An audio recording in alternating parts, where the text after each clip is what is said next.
Dear student of 9th class, today we are going to start your chapter 4 linear equation in two variables. देखिए chapter 4 में हम linear equation इन two variables के बारे में discuss करेंगे. Linear equation क्या होती है? लीनियर इक्वेशन की जर्नल जो फॉर्म होती है वो होती है ax plus by plus c equals to 0. ये एक लीनियर इक्वेशन की जर्नल फॉर्म होती है टू वेरिएबल में. यहाँ पे a, b और c ये कांस्टेंट होते हैं, x, y ये वेरिएबल्स हैं. अब लीनियर इक्वेशन का क्या मतलब होता है? जिसमें वेरिएबल की हाईएस्ट पावर जो है वो 1 होती है. जैसे linear equation in one variable की बात करें तो ax प्लस b ये भी आपके पास एक लीनियर इक्वेशन है वन वेरिएबल में. यहाँ पे वेरिएबल ओनली एक वेरिएबल है x, तो ये लीनियर इक्वेशन है एक वेरिएबल में. जैसे ax square bx plus c ये एक लीनियर इक्वेशन नहीं है, क्योंकि यहाँ पे देखिए वेरिएबल की जो हाईएस्ट पावर है, डिग्री ऑफ द पॉलिनोमियल क्या है? 2 है. अब डिग्री ऑफ द पॉलिनोमियल अगर 2 है तो ये एक क्वाड्रेटिक इक्वेशन है. तो लीनियर इक्वेशन वो होती है जिसमें डिग्री ऑफ द पॉलिनोमियल 1 होता है, यानी वेरिएबल की हाईएस्ट पावर 1 होती है, उसको लीनियर इक्वेशन बोलते हैं.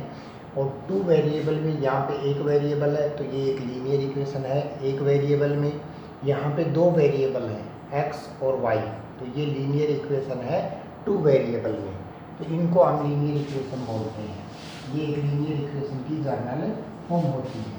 अब देखिए आपका फर्स्ट जो क्वेश्चन है उसमें आपके पास है the cost of a notebook is twice the cost of a pen. Notebook की जो कॉस्ट है, first question, cost of a notebook, cost of a notebook equals to twice of pen. ये कंडीशन हमें ये रखी है, यानी एक नोटबुक की कॉस्ट पेन की डबल है. तो देखिए let the cost of a pen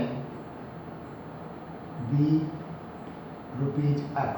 मान लेते हैं पेन की जो कॉस्ट है वो x रुपये है. Then the cost of a notebook equals to 2x. ये आपके पास हो गई cost of a. Then the cost of a, ये तो वन वेरिएबल में हो गया. Let the cost of a pen ₹x and the cost of a pen a notebook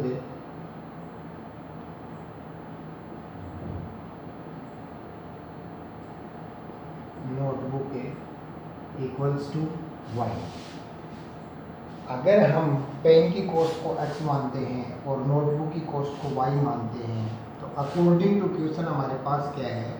according to question notebook की जो कॉस्ट है y equals to twice of pen, यानी pen की ट्वाइस है, y इक्वल्स टू 2x. अब इसको linear equation में note करेंगे तो y minus 2x equals to 0. ये हमारे पास एक लीनियर इक्वेशन होगी टू वेरिएबल में.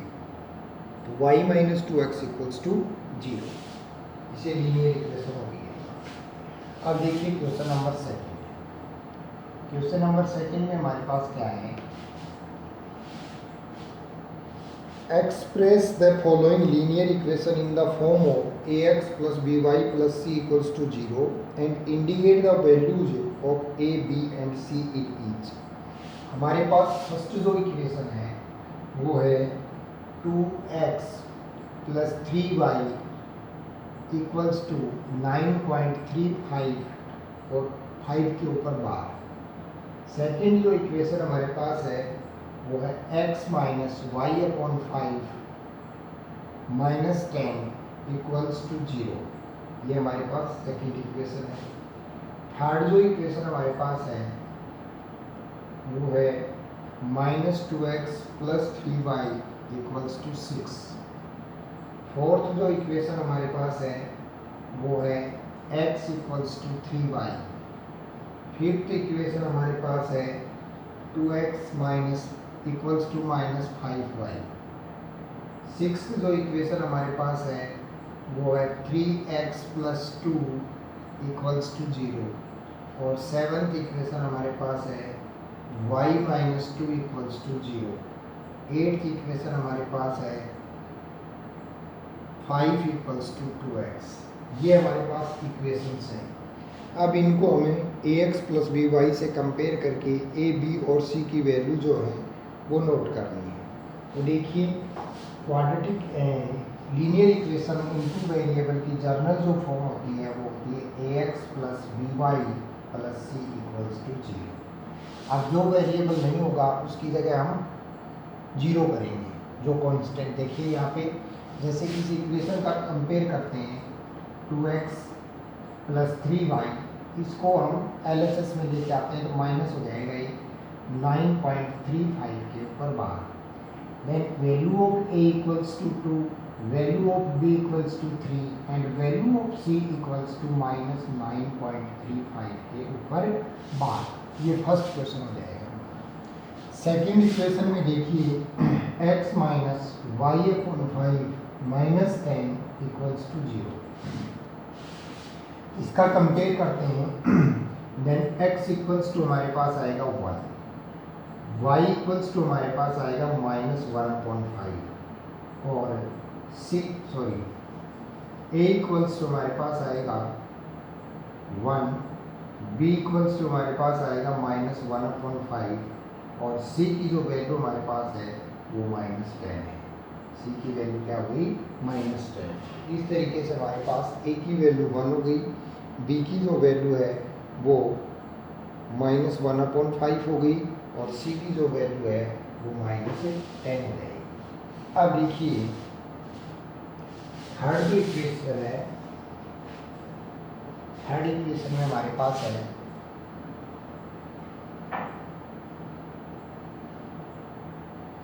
Minus 2x plus 3y minus 6 equals to 0। Then a equals to minus 2, b equals to 3 और c इक्वल्स टू माइनस 6। ये हमारे पास a, b और c की वैल्यू हो जाएगी। ये है थर्ड इक्वेशन हमारे पास। फोर्थ इक्वेशन में हमारे पास है x इक्वल्स टू 3y। इसको हम नोट करेंगे x minus 3y plus 0 equals to 0।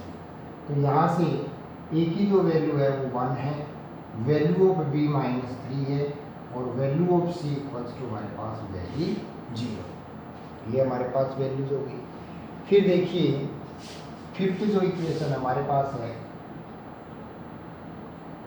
2x equals to minus 5y। अब माइनस 5y को RHS से LHS में लेके आएंगे तो ये प्लस हो जाएगा। ये हो जाएगा 2x plus 5y plus 0 equals to 0। अब यहाँ पे value of a equals to 2, value of b equals to 5, value of c equals to 0। ये हमारे पास वैल्यू हो जाएंगे। सिक्स्थ जो इक्वेशन हमारे पास है 3x प्लस 2 इक्वल्स टू 0। इसे जर्नल फॉर्म में नोट करेंगे। ये 3x plus 0y plus 2 equals to 0। Then a equals to 3, b equals to 0, c equals to 2। ये हमारे पास a, b और c की वैल्यूज हो जाएंगी।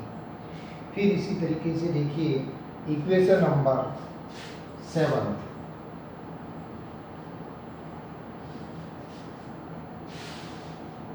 y minus 2 equals to 0। ये हमारे पास हो जाएगा ax plus by plus c equals to 0। Then यहाँ पे आपके पास हो गया 0x plus y minus 2 equals to 0। ये हमारे पास इक्वेशन हो गई।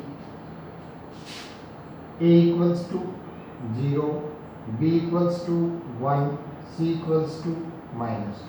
ये ए बी और सी की वैल्यूज हो गई। और लास्ट जो इक्वेशन है 8th, इसमें हमारे पास देखिए क्या है, 5 - 2x इक्वल्स टू 0। अब इसको हम ax plus B Y plus C से कंपेयर करें। पहले इसको इस फॉर्म में नोट करें, then -2x plus 0y plus 5 equals to 0। a equals to -2, b equals to 0, c equals to 5। इस तरीके से ये हमारे पास एक लीनियर इक्वेशन की जनरल फॉर्म हो गई और उससे ए वेरिएबल ए बी और सी के कोफिशिएंट्स की वैल्यूज हो जाएगी। तो इस तरीके से a equals to -2, b equals to 0 और c इक्वल्स टू 5 हो जाएगा।